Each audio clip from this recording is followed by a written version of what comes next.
Comitê Judiciário da Câmara dos Representantes divulgou um relatório intitulado O Ataque à Liberdade de Expressão no Exterior, o caso do Brasil. O texto expõe e comprova o regime de censura no país comandado por Lula. Assunto para o correspondente internacional Ivan Kleber. Vamos dar boa tarde. O Ivan já está aqui no telão conosco e vai trazer atualizações para a nossa audiência. Lorde Ivan Kleber, boa tarde, seja muito bem-vindo. Boa tarde, Geisiane. Uma saudação especial a você, aos colegas de bancada aqui, principalmente a nossa audiência que nos acompanha na tarde desta quinta-feira. Olha, a Comissão de Justiça da Câmara dos Representantes dos Estados Unidos, que seria, Geisiane, para a nossa audiência entender, o equivalente à CCJ, ela vem acompanhando muito de perto aquilo que acontece na relação do Brasil com as chamadas Big Techs e a questão da liberdade de expressão, então, não é? Já há algum tempo que o congressista Jim Jordan, do Partido Republicano, do 4º Distrito, que é o presidente dessa comissão, vem monitorando. No passado, ele inclusive chegou a enviar uma carta para o ministro Alexandre de Moraes sobre tudo isso, né? Bom, ontem à noite, então, o perfil oficial da Comissão de Justiça dos Republicanos publicou a seguinte frase aqui, o seguinte parágrafo que eu vou ler aqui para a nossa audiência. Isso é extremamente importante porque diz o seguinte, abre aspas: o Brasil vem tentando censurar o discurso americano em plataformas americanas há anos. Agora está indo atrás de empresas e consumidores americanos também. Seja em solo americano ou no exterior, o comitê não deixará que esses ataques não passem despercebidos, fecha aspas. E aqui está, então, a publicação do Comitê Judiciário da Câmara dos Representantes do Partido Republicano, que é quem preside, não é, essa espécie de CCJ. Por que tudo isso é importante, Geisiane? Porque nesta publicação que eles fizeram, eles compartilharam um relatório do dia 1º de abril deste ano, agora de 2026, que, como você bem disse, aponta, não é, decisões do ministro Alexandre de Moraes. O relatório já está na sua 3ª parte e a Comissão de Justiça, então, ressalta isso. Agora, olha o contexto que vem esta publicação. Eles citam ali o caso Rumble. Nós ontem noticiamos, falamos que o ministro Alexandre de Moraes e a AGU sofreram uma derrota lá no estado da Flórida. E agora vem a comissão publicando isso. Na minha opinião, Geisiane, a Comissão de Justiça está acompanhando o caso. Isso é extremamente importante.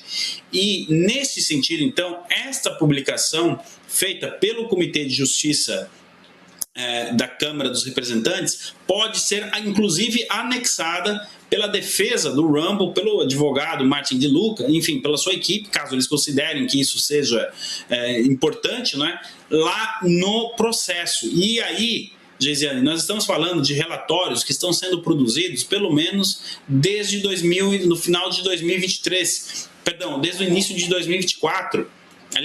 Desde o início de 2023, quando o Jim Jordan assumiu essa comissão. Ele também, o Jim Jordan, foi um dos responsáveis por pressionar o Mark Zuckerberg a dar essa mudada em relação à Meta, né, que resultou, inclusive, em um vídeo que ficou bem conhecido no começo de 2025. Agora, além de ser aí um material que pode ser utilizado contra o ministro Alexandre de Moraes no processo do Rumble, lá na Flórida, mais uma vez nós temos aí o nome do Brasil associado à censura. E aqui eles dizem claramente que as ações da Suprema Corte do Brasil especificamente, eles citam o Brasil, de perseguir americanos em solo americano. Isso é inaceitável, tanto para republicanos quanto para democratas. Isso aqui transcende qualquer linha que já foi ultrapassada. Eu vou um pouco mais além. Eu não me lembro de decisões da China ou até então da ex-União Soviética nesse sentido de pegar e tentar censurar americanos em solo americano. Bom,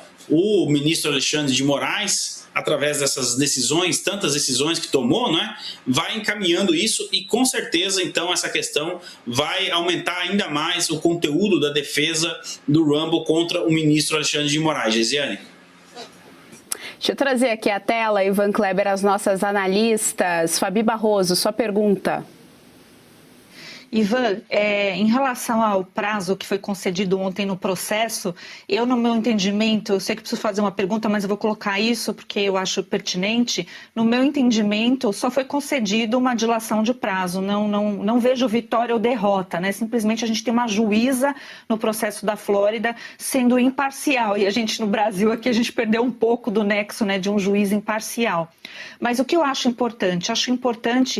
Então vamos enfatizar aqui, houve a menção clara, não somente à Justiça brasileira, mas ao ministro Alexandre de Moraes neste relatório. E por que isso é importante?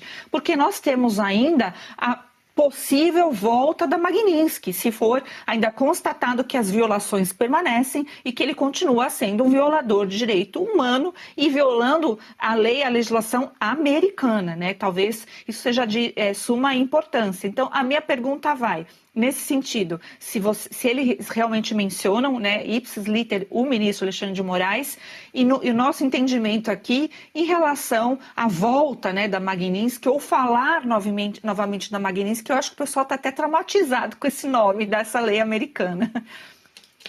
Olha só, boa tarde, doutora Fabiana. Então, sim, aliás, o relatório, ele não só menciona o ministro Alexandre de Moraes, como eu diria que é quase que um dossiê sobre a atuação do ministro Alexandre de Moraes, pressionando as big techs americanas, as empresas americanas, principalmente ali na era Biden 2022, 2023, mas ele continuou depois disso. Esse relatório também cita, né, o embate que ele teve com o empresário Elon Musk por conta da empresa X, e vai chegar em casos menores, de que, aliás, são tão importantes, né, mas menos conhecidos da opinião pública. Então eles estão juntando tudo aquilo que o ministro Alexandre de Moraes decidiu em termos que consideram aqui, que é considerado pela Comissão de Justiça como um ataque à liberdade de expressão. E alguém pode perguntar, tudo bem, mas e essas ações, muitas dessas ações foram tomadas no Brasil, mas pressionando empresas americanas.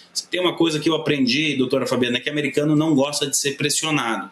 E justamente essas empresas bateram na porta da Casa Branca depois que o presidente Trump assumiu o poder, dizendo, olha, o Biden não fez nada pela gente. Nós estamos perdendo dinheiro no Brasil, estamos perdendo espaço para a concorrência, por exemplo, do TikTok, que é chinês. Precisamos fazer alguma coisa. Além disso, ele não contente em dar ordens internas ali dentro do Brasil, ele começou a emitir ordens para derrubar perfis de pessoas que vivem legalmente nos Estados Unidos e cidadãos americanos. Isso resultou no quê? Na seção 301, em parte dela, né? Na seção 301, estamos caminhando aí para os capítulos finais, e também nesse relatório. Olha, doutora Fabiana, não é impossível, ou não devemos de maneira alguma tirar a palavra Magnitsky do vocabulário. Muito pelo contrário, relatórios como esse, ações como a do Rumble, as derrotas, e aqui acredito que a doutora vai concordar comigo, a gente pode falar de derrota do ministro Alexandre de Moraes na Itália, na Espanha, na Polônia, na Argentina teve um caso também, enfim, tudo isso vai somando, né, esse enorme dossiê sobre o ministro Alexandre de Moraes, que pode resultar ou na Magnitsky ou em outras sanções pelos Estados Unidos e também, ainda está longe, mas também pela União Europeia, uma vez que ele colecionou essas derrotas aqui no velho continente. Gesiane, eu devolvo para você. Deixa eu trazer novamente aqui as nossas analistas políticas. Berenice Leite, sua pergunta. Oi, Ivan, muito boa tarde para você. Bom, com relação a esse relatório produzido pelo Comitê do Judiciário da Câmara lá dos Estados Unidos, eu queria saber do ponto de vista prático, né? Porque nós já temos aí vários apontamentos, esse processo das plataformas americanas contra o ministro Alexandre de Moraes. E nesse relatório específico que nós estamos falando agora, eles criticam não só as decisões do ministro Moraes sob o ponto de vista de que a soberania de americanos estaria sendo ameaçada, como também falam sobre interferência nas eleições aqui do Brasil por meio dessa censura. E em 2022, nós vivemos dissemos isso, né? Nós, jornalistas, não podíamos falar de diversos assuntos sob a justificativa de que poderíamos estar sendo processados, né? Associar, por exemplo, o PT ao crime organizado não podia, né? Então, assim, esse é só um dos exemplos. Hoje, por exemplo, se você digitar numa plataforma de rede social fora Lula ou fora Moraes, o seu comentário é ocultado. É só fazerem o teste aí, né, lá naquele aplicativo que é voltado mais para fotos.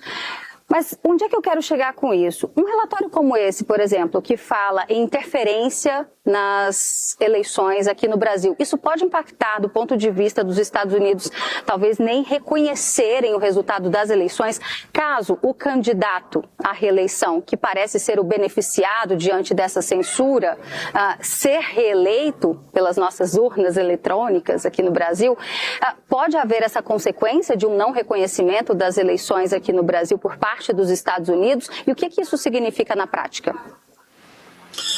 Olá, Berenice, sempre muito bom também acompanhar as notícias aí de Brasília com você. Olha, a possibilidade disso acontecer é muito remota, mas ela existe. A gente tem precedentes recentes, né? O governo Biden, o governo de esquerda, não reconheceu, por exemplo, a eleição de 24 na Venezuela e do Maduro, devido às fartas evidências, né, de que o pleito não correu normalmente. Vamos colocar nesses termos, né? Agora, recentemente, o governo americano vem fazendo uma pressão enorme em cima do Gustavo Petro para que ele reconheça, aqui a situação ao contrário, né, o resultado das eleições colombianas. Então, sim, diante deste cenário, o governo americano está acompanhando o que acontece no Brasil. Está aqui, eu não vou brigar com os fatos, né, como ensina o nosso mestre Augusto Nunes, o próprio Comitê de Justiça da Câmara fazendo uma publicação como essa lá nos Estados Unidos. Agora, o meu entendimento, Berenice, é que o governo americano ele